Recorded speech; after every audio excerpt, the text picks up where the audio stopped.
সবাইকে মল্লিক থাই and gypsum interior ডেকোরেশনের পক্ষ থেকে জানাই আন্তরিক ধন্যবাদ।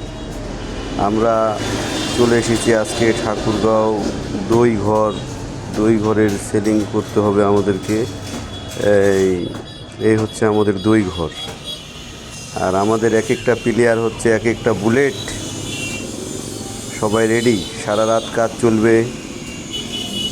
এই যে উনি চিন্তা করতেছে যে কি হবে। এই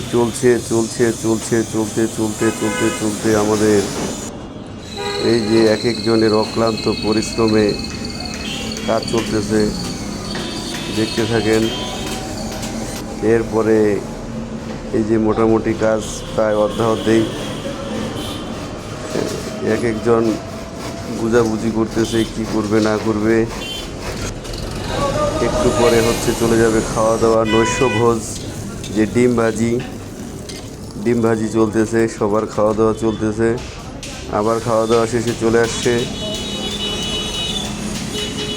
এমন করতে করতে সারা রাতে মোটামুটি কাজ আমাদের কমপ্লিট। এই যে একটা আলসিয়া, এই চলতে মোটামুটি শেষের দিক। আমাদের সঙ্গে থাকার জন্য ধন্যবাদ। দ্বিতীয় পার্ট দেখার জন্য।